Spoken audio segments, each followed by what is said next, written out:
Hello everybody, it's Dr. Eric Balcavage, and we have a special edition of the Thyroid Answers Podcast. You've heard me talk before about where Dr. Riggleman is, and she's in Winchester, Virginia. Yes. And I've actually driven down to Winchester, Virginia, so we could do a more relaxed kind of Q&A session. Mm-hmm. So thanks for inviting me down. Yeah, absolutely. We're glad to have you here. Glad we could finally do one of these in person, right, instead of over the internet. And so what are we going to do today? What do you want to do? I think we're just going to kind of bounce some questions back and forth. We've got my husband, Dr. Evan Riggleman, that is behind the camera here. He's actually the one filming this today. He is going to be asking us some questions that a lot of you listeners out there may have or may have thought of. We want to answer some of those pertinent questions that maybe you have been wondering and really want to have answered. Yeah, so Evan's going to give us some of those listener questions, and we're going to answer them, and we're just going to kind of banter back and forth. Yeah, I think we'll just kind of roll with it and kind of just, there's no structure to this one. We're not interviewing anybody. It's just us kind of just having a conversation, and you guys get to be in on it. Great. Let's let it roll, Evan. All right. What sets your approach from standard allopathic medical treatments? You want to take that one? You want me to start? I can start with that one. So I don't know if you can hear him or not, but we'll kind of repeat the question. Asking what kind of sets us apart than the standard allopathic model out there for thyroid treatments as is. So right now, most patients that have thyroid problems, their only treatment option really is medication. Synthroid, levothyroxine, if you're lucky, maybe you'll get put on Armour or Cytomol. But most of the time it's just medication. And so what makes, at least, I'll let you speak for what you do, but what I do is using functional medicine, we want to look for that root cause. There's a reason why the thyroid's not working in the first place, whether that truly is a gland issue or whether that is at the cellular level. Mm-hmm. We kind of take a step back and, where most doctors have their little blinders on and they're solely looking at the thyroid gland. If you can take a step back and say, really, what's going on here? Why is this happening? Which you should be asking for any sort of disease. And so we're looking at the person as a person, not just you have this problem, you're going to get this medication. And so it could be across the board. And if you've ever listened to our podcast before, we talk about all of those factors that we address and look at, because every person that walks through at least my door is a different case. There's not one same thyroid patient that walks through the door. There's so many variables and factors that play into it. Absolutely. I think one of the big things is where we start. In the allopathic model, there's whether you have hypothyroid symptoms, and if you have hypothyroid symptoms, your doctor's probably going to run a TSH test, and if your TSH is normal, they're going to consider that those symptoms are not a thyroid problem because the gland appears to still be functioning. And it's like diabetes. Mm-hmm. In a functional model, we would want to get you eating better. As soon as we start to see blood sugar problems, we wouldn't want to let your blood sugar problem become a diabetic condition. Same with thyroid physiology. If you're having hypothyroid symptoms, all the classic dry skin, thinning hair, weight gain, if you have those classic hypothyroid symptoms, then that is pretty much an idea that you have a thyroid condition. Now, the gland can still be functional, can be completely functional, but you can have hypothyroid symptoms. And what we talk about on the podcast is really hypothyroid symptoms occur because there's insufficient thyroid hormone at the cellular level. And when I take a look at what's going on with people's thyroid physiology, I always want to consider what's happening at the cellular level first, and we kind of break it down into phases. And phase one is there's some type of stress response, whether it's an infection, heavy metal toxicity, that's causing the individual cells to go into this cell danger response. And part of that cell response is when there's a threat on the cell is to downregulate cell metabolism. Mm-hmm. So you have these things in your cells called deiodinases. They're enzymes that determine whether your T4 gets converted into T3, the active form of thyroid hormone, or it gets deactivated to reverse T3. So the cells really determine what happens with thyroid hormone. They even determine whether the thyroid hormone is transported into the cell. Absolutely. So we really look at it at the cellular level first. If you have hypothyroidism, or you have hypothyroid symptoms, I should say, there's something going on at the cellular level to downregulate your thyroid hormone, and usually it's some type of stress response. if that goes away fairly quickly, your hypothyroid symptoms can go away. But if those hypothyroid symptoms persist, then and that cell danger persists, then phase 2 starts to kick in, and that is the cell sends out little particles that are called DAMPs and PAMPs that float around in the bloodstream and warn other tissues that there's a problem. And the most sensitive tissue to those DAMPs and PAMPs is, guess what? Your thyroid gland. So the thyroid gland senses the danger response and actually starts an autoimmune attack at the thyroid gland. So phase 1 of a stress response is to downregulate cell metabolism, and if that's not enough, then you go to where all the metabolism hormones being created, and that's the thyroid gland, and you shut that down.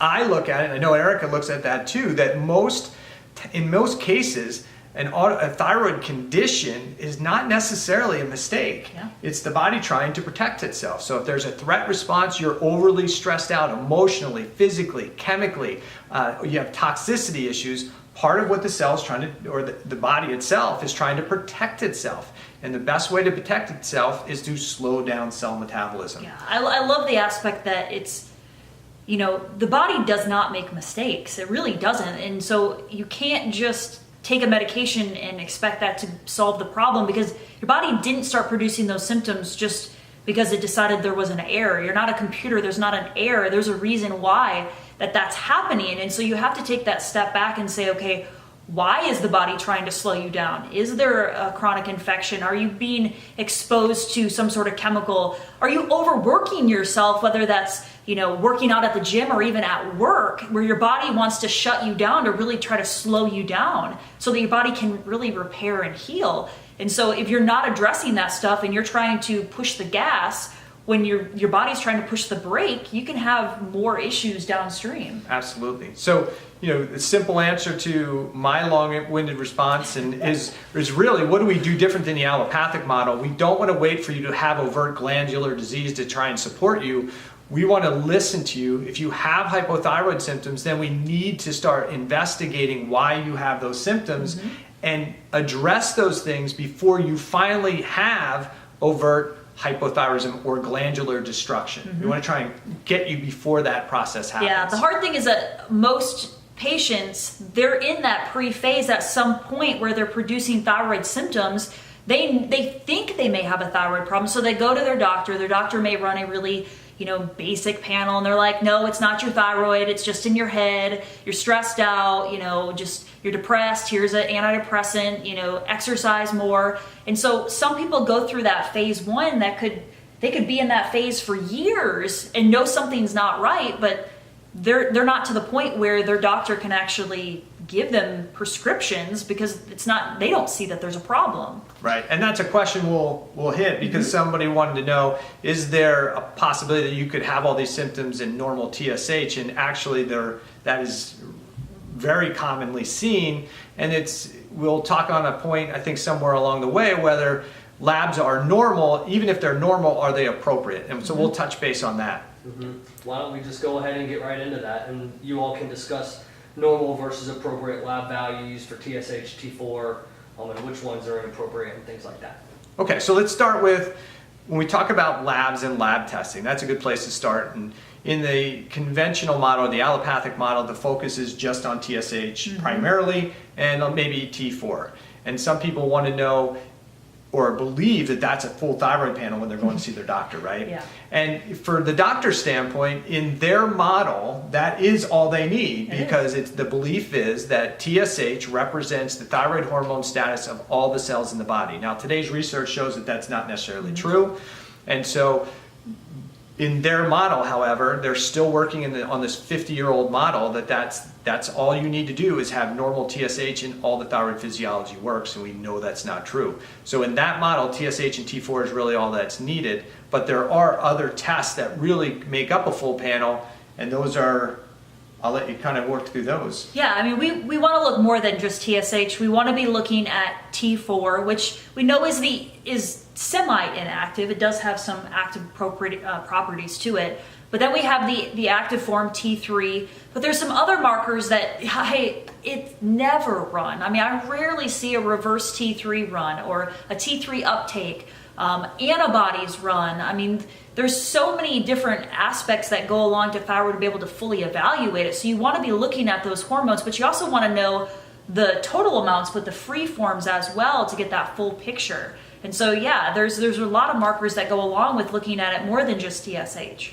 And the next piece of that is looking at values, and we have to look at more than one value. We want to look at the patient's symptoms, their history, their timeline. We want to look at the rest of the labs, not just a full thyroid panel like Dr. Eric was talking about, but the rest of their markers on their blood work, like inflammatory markers and blood sugar markers, insulin and vitamin D, markers, vitamin D. And so all those things come into context because sometimes somebody can have a normal TSH or even a low TSH and have hypothyroid symptoms.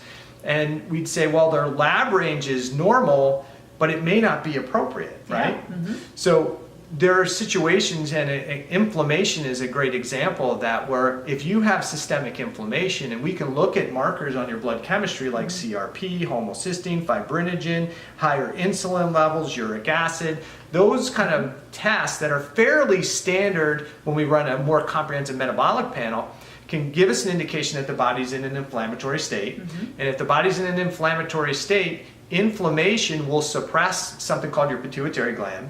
And when you suppress the pituitary gland, it's the pituitary gland that makes TSH. Yep. So if you have too much inflammation, TSH is suppressed, and then the thyroid gland can't make enough T4 and T3, and you can have hypothyroid symptoms, but your doctor may look at that and say, well, your TSH is actually lower, in the lower end of the lab range, and say, really, you should be more hyperthyroid, so you don't have a thyroid problem because you should be having hyperthyroid symptoms. Those symptoms must be because you're depressed or you're sad or you're eating too much or you have an adrenal issue or some other issue. Instead of really listening to you, looking at those symptoms and looking at the big picture and saying, oh, there's inflammation here, that's going to change the physiology in the body, it's going to suppress our TSH. So sometimes your labs can be perfectly normal, but they're not appropriate for the situation you're in. Yeah, which if they're not appropriate, you're still then going to produce the symptoms. So if you are a person that has been taking thyroid medication and seeing,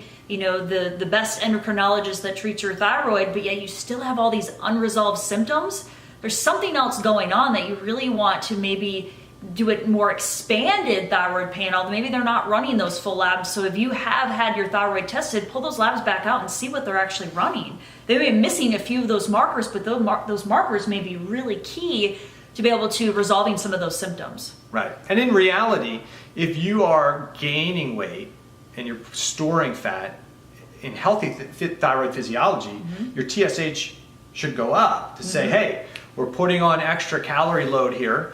And when you, in a healthy situation, you eat more calories, your body says increase metabolism. So you should sweat more, you should get these drivers to go be more active. If you're gaining weight, then the physiology is not working right. So if you say, listen, I'm putting on weight, TSH is low, that's an inappropriate value. And sometimes we see that even T4 and T3 values in the blood are normal, yet you still have hypothyroid symptoms. And then again, in that situation, those labs may be normal, but they may be inappropriate for the state that your physiology is in. So you mentioned hypothyroid symptoms and TSH and lab values. Is it possible to have hypothyroid symptoms and have normal TSH?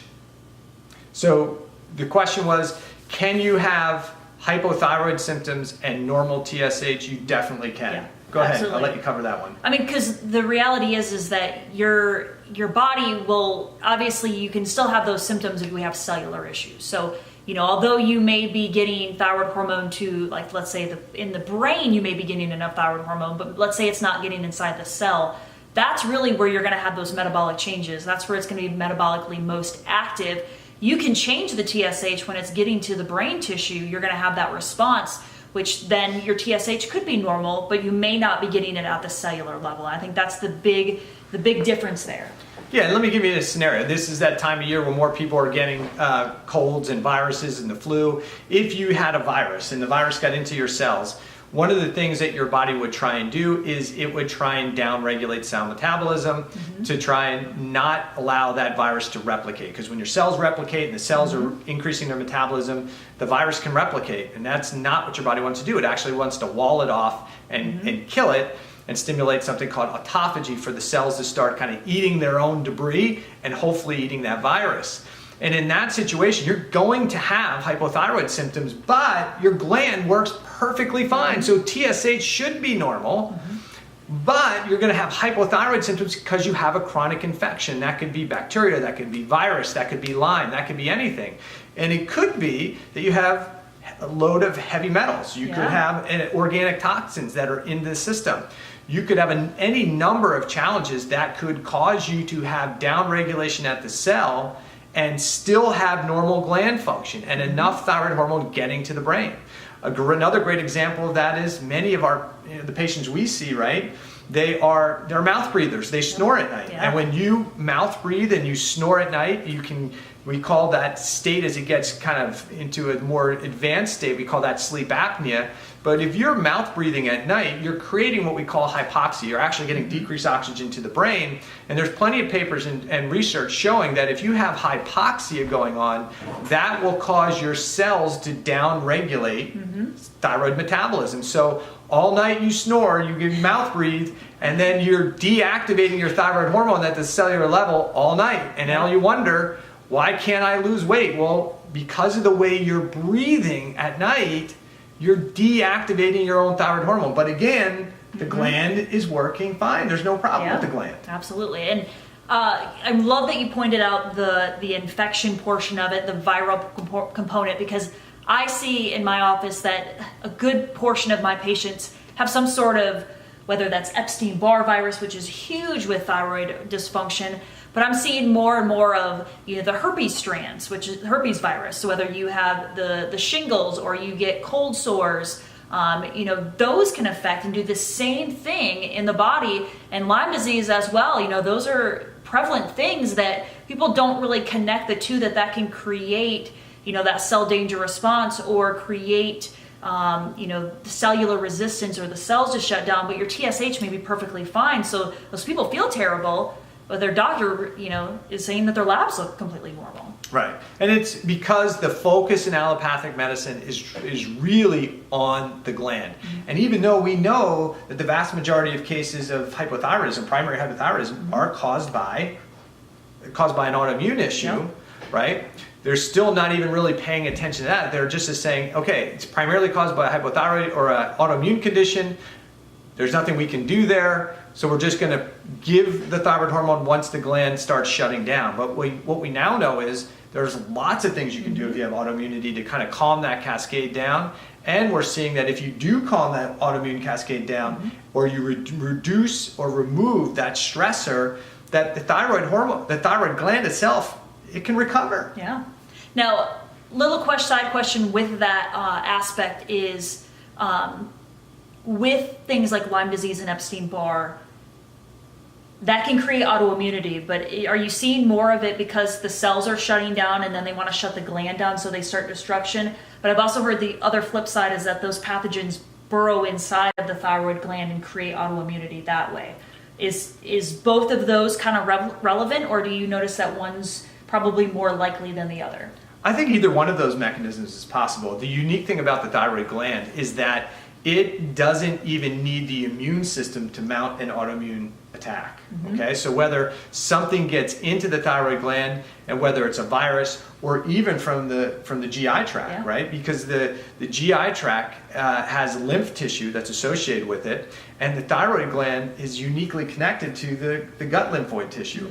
And so there's a direct connection there. So even bacterial infections, yeast infections from the gut can go through the lymph tissue, get to the thyroid gland, and that could trigger that same cell danger response within the thyroid gland. So once that infection's there, the thyroid cells are uniquely able to notice that danger, the kind of that danger response, because those organisms get in the gland, in the thyroid gland cells, and that same cell danger response is going to kick in there. There's going to be inflammation. That's part of a warning signal, and then you get the release of those things called DAMPs and PAMPs again.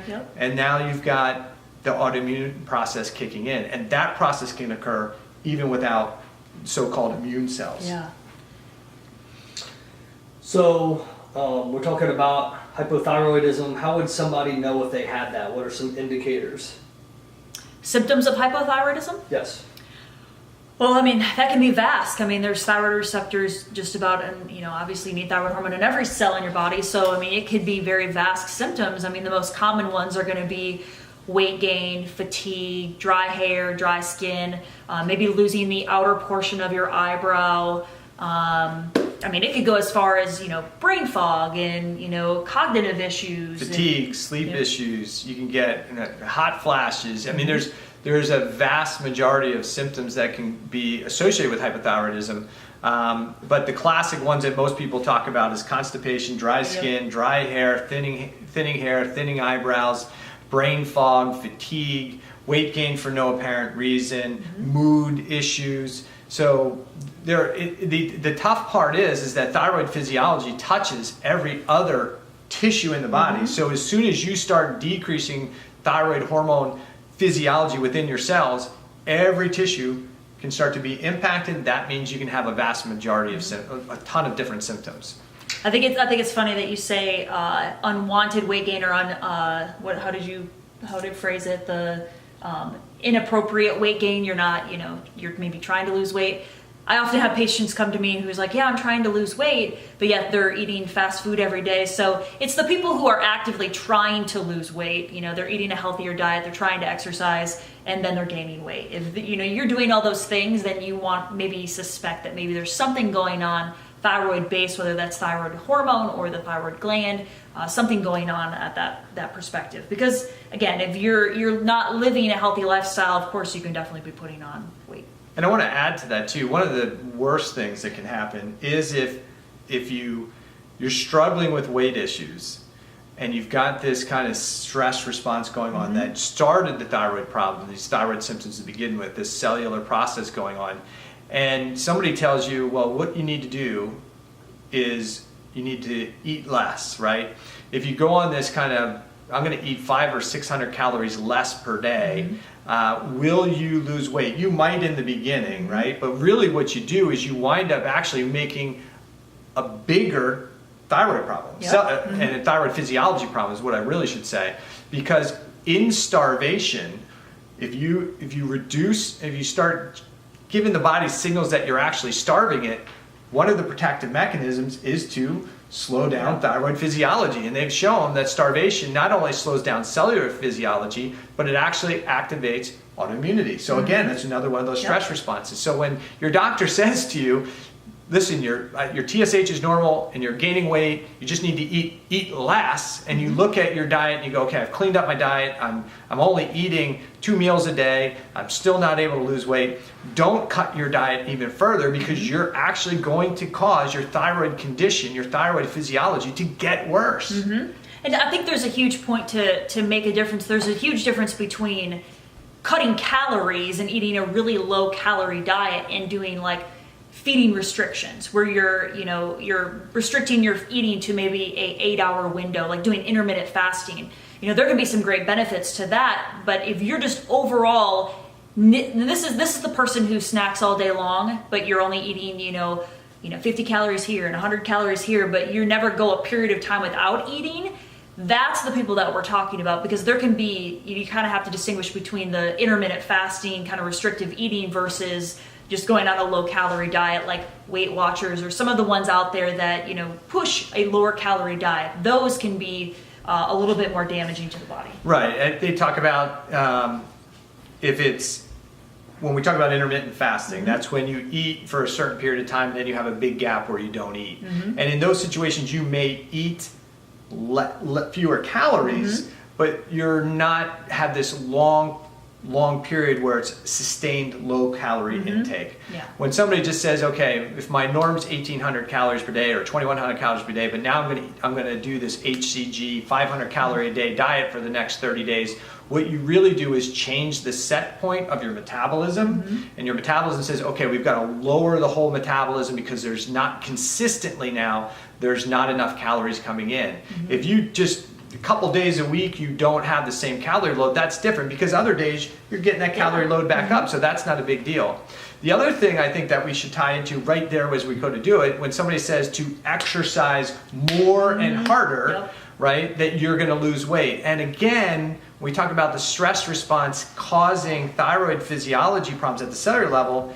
If you just try and work out harder and harder and harder, you're actually probably creating more stress, and then you create more physical stress. Again, your body goes into defense mode, right? Absolutely. I think you probably see that too. I see it with a lot of endurance athletes where they have this little muffin top, and they think that they just have to keep working out harder to try and get rid of it. And really, what they're doing by this chronic physical exhaustion is slowing down their metabolism. They really are.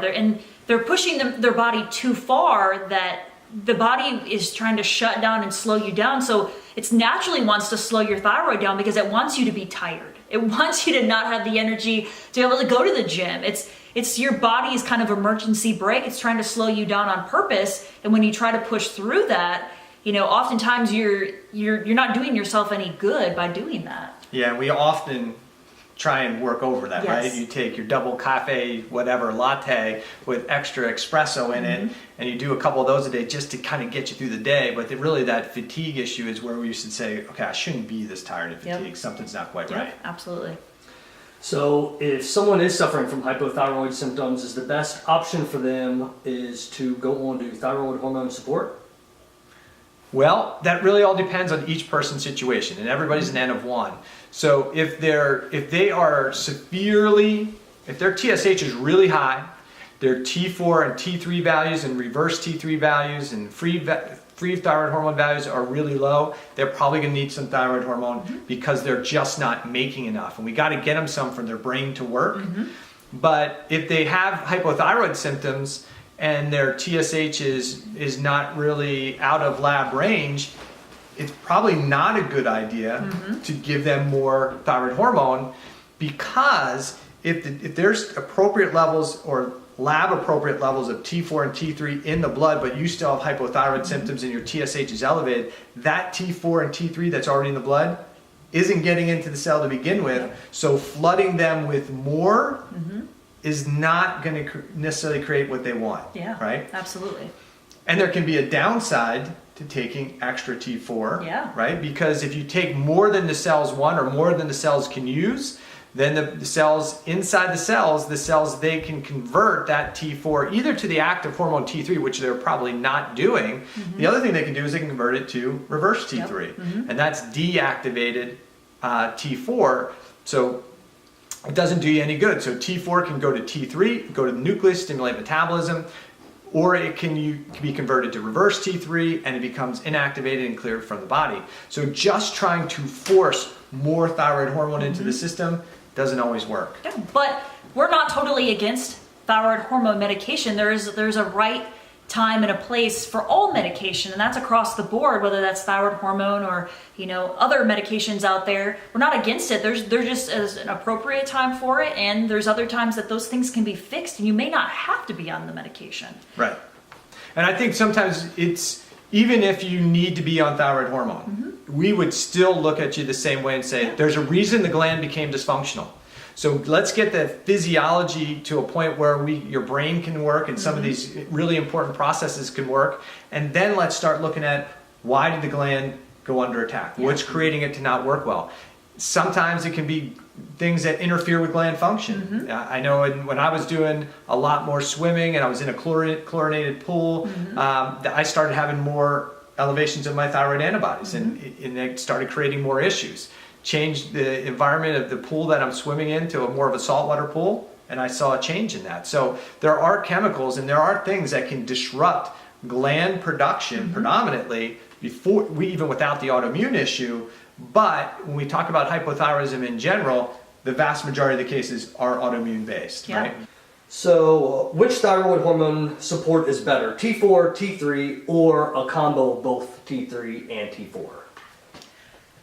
I think that's, each person is going to be a little bit different with the one they're going to respond to. I mean, I find that it's different across the board. Some people do better with the synthetic form. Some people do better with, obviously we're not prescribing it, but when they come in, they said, oh, absolutely, when I took Synthroid, I completely, I bottomed out and was terrible. I felt terrible, but I took Armor and I felt a lot better. And so, or vice versa. So I think that, obviously we're not the ones prescribing the medication, but you have to evaluate what's really going on to know which one probably someone's going to respond a little bit better to. Yeah, I would say that in conventional medicine, an allopathic model, the primary support is usually T4 based, and whether it's levothyroxine, Synthroid, or even tyrosine, that's kind of preferred. And to a large degree, I think that gets prescribed the most. I think that can be beneficial. I would say that's a good option for people. Everybody's an N of one. Some people may benefit from a combination of T4, T3. I'm not a huge fan of T3 only. Yeah, me either. There's reasons for that. So a lot of the tissues prefer to make their own T4 into T3 inside the cell. And so if you provide T3, some of those cells that really like to make their own T4, T3 can still have a problem, okay? There are some tissues, especially like cardiac tissue, that really needs T3. So that's why the body's always fighting to maintain T3 levels. And why some people think T3 is so important. Other people think that the T3 only hormone support is better because the cell uses T3. So if we just give T3, that's great. But we see a lot of people have challenges with it because the body really likes, and a lot of the cells like to regulate their own T3 production based on what's going on in the cell. So I think probably if you need thyroid hormone support, you probably want to think probably a T4 or maybe that T4, T3 combo. But I personally am not a big fan of seeing people put on T3. Yeah, I would definitely agree with that. But it comes down to, what we've talked about multiple times here today is that you want to look at the underlying mechanism. Whether you need to be on that after all those mechanisms have been fixed is one thing. Some patients, once you get them converting it, or you actually get the thyroid hormone inside the cell after you've, calmed the mechanisms and calmed the inflammation, sometimes you have to reevaluate that and, decide which is going to be best at that point. Yeah, and I think to kind of finish that point off, one of the things we have to consider is that in time, as you get healthier, the dose that you needed 2 months ago may not be the appropriate dose or the appropriate combination, which is I think what you're trying to say. And you want to hopefully have a doctor who's willing to work with you and look at those values and say, okay, this is a person who's much healthier now. Their thyroid physiology and their gland itself is actually starting to get healthier, so we don't need the same volume of T4, or they may now do a little bit better on a T4, T3 where they didn't do well on that before. Cellular hypothyroidism, you talk a lot about it. What is it?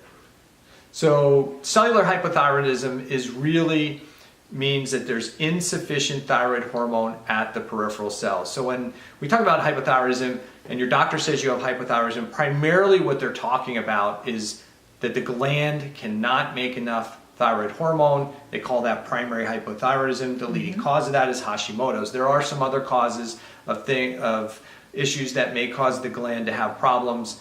Things that you could have iodine deficiency, you could have estrogen and other chemicals that block iodine transport into the thyroid gland. But in most cases, the cause of glandular primary hypothyroidism is an autoimmune attack.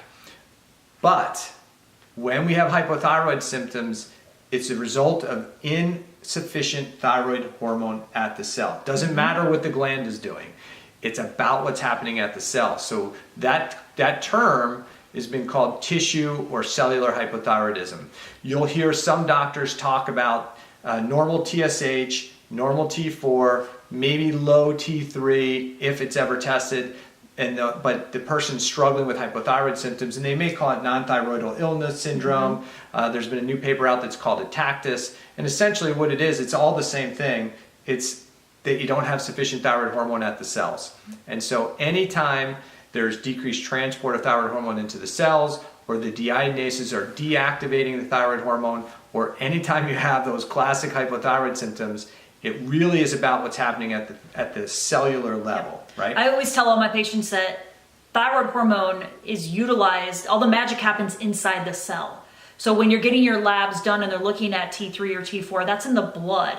So that's not telling you what's inside that cell, and the magic happens inside the cell. So if it doesn't get to the location, the magic never happens. And when you don't have the magic happen, you're going to have those symptoms. Right.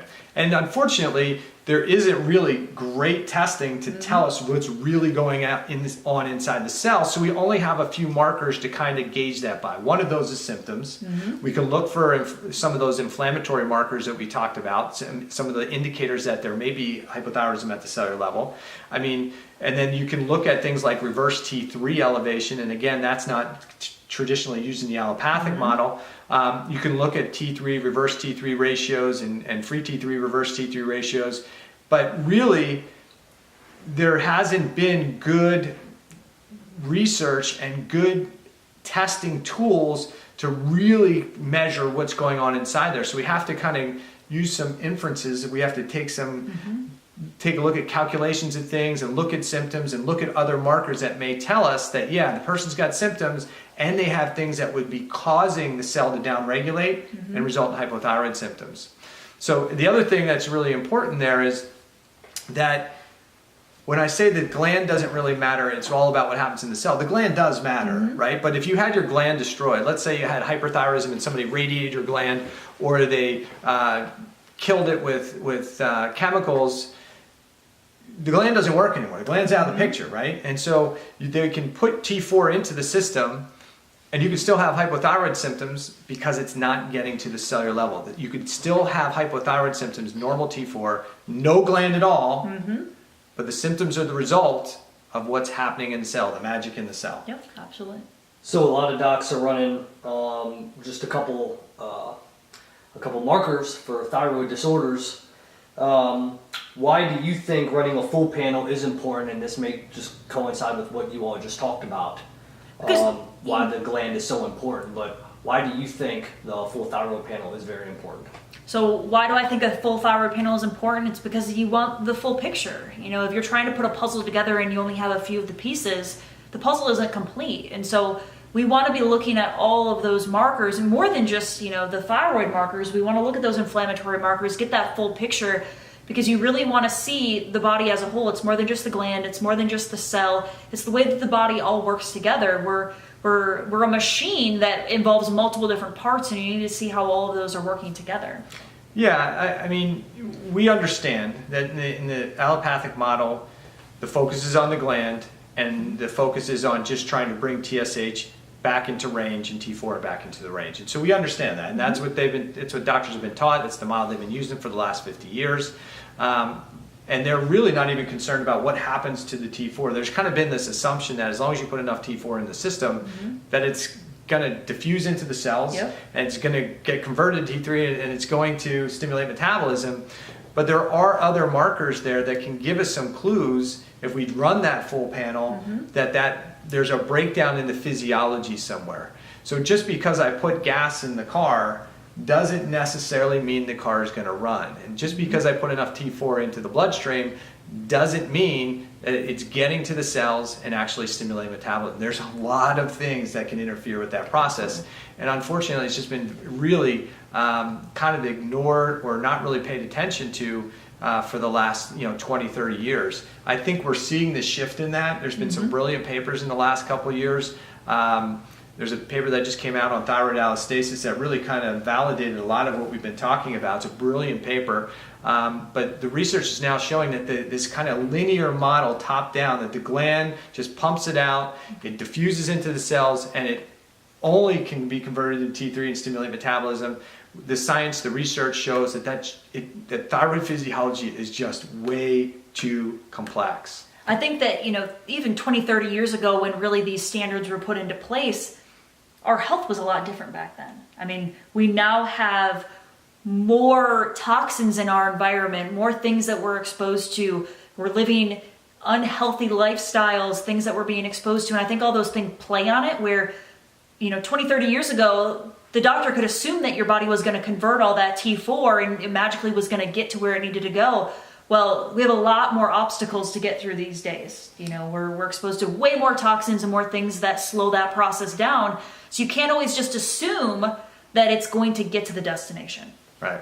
And, the education of what we knew about thyroid physio was pretty basic, Yeah. 50 years ago. And the idea that, hey, TSH, we could just use one marker and fix everything really allowed for a really simplistic model to say, okay, that's high, we give them hormone. Yep. If that goes too low, we reduce it. But unfortunately, that model doesn't work for a lot of people, and now we're starting to learn why. Yep. And next year, 2 years from here, 5 years from now, we'll know even more about thyroid physiology and all the things that influence it. Piggybacking off of the importance of running a full panel, what is the importance of reverse T3? That is a big one that you all look at. Why?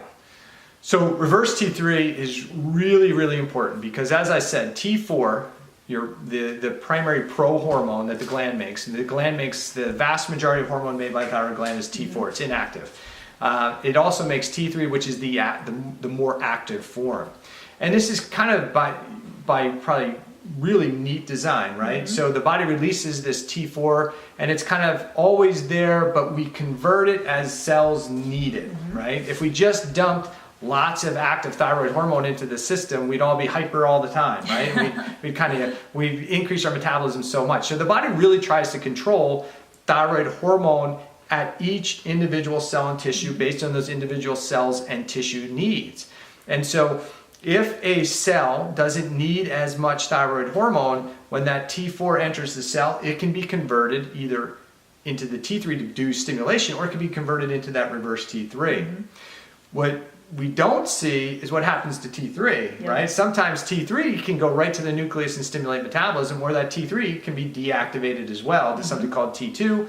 Then there's some other things that can happen to the hormones. But why reverse T3 is so important is that if you are giving somebody thyroid hormone and they're still symptomatic and you don't look at reverse T3, then you don't know if that T4 is actually likely getting converted to T3 or is it getting deactivated. So if we look at a reverse T3 and somebody's on thyroid hormone or they're not on thyroid hormone and we see that value elevated, we know that there's a cell stress response and the cells are trying to downregulate cell metabolism. And that should take an astute doctor to say, hey, something's wrong, that the person is increasing, they're deactivating their thyroid hormone and trying to slow metabolism. I just had a patient, a young lady, who's was on thyroid hormone medication because she was tired. She was really kind of wasting away, becoming emaciated from all the thyroid hormone. Her TSH was really, really low.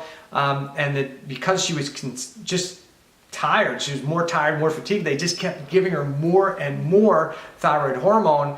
And when we looked at that full thyroid panel and the really complex metabolic panel, her reverse T3 was double the lab range. It was up in the 40s. So all that thyroid hormone the body was trying to deactivate it.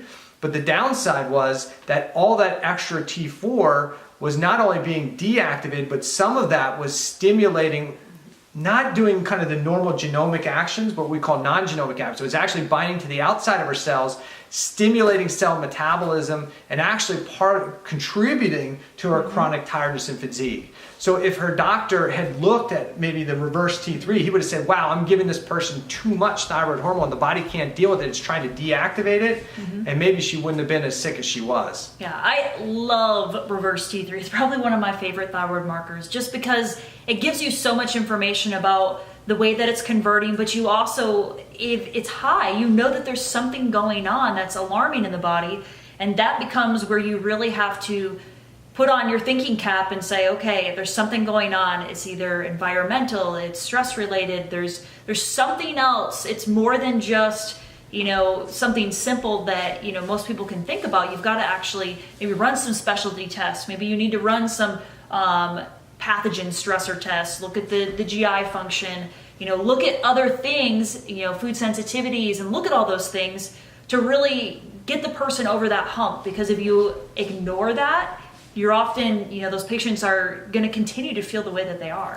And I think we really need to, we talk about pathogens, we talk about heavy metals, we talk about organic things, we talk about food, and we talk about breathing, but I think we can't get away from the fact that what goes on between the 6 inches of your ears can be just as devastating to your thyroid physiology. If you have this kind of mind going on where you're chronically stressed out, you've got a bad relationship, you've got tons of emotional stress in your life, all that emotional stress is still considered potentially a cell danger response by the cells and will deactivate your thyroid metabolism, or slow your thyroid metabolism and deactivate your active hormone. Absolutely.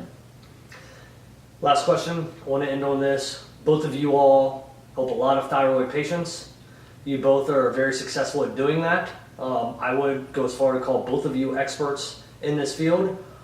Why, what makes you all so successful at treating these thyroid individuals? Being an expert, what would you have to say about that? Want me to go first? Sure. I think what it comes down to is, we're both really invested in learning about the physiology of the body, and especially what's going on with thyroid physiology. We're not trying to play this physiologic whack-a-mole with lab ranges, right? We're not saying, well, that's high, so we'll give you something to knock it down.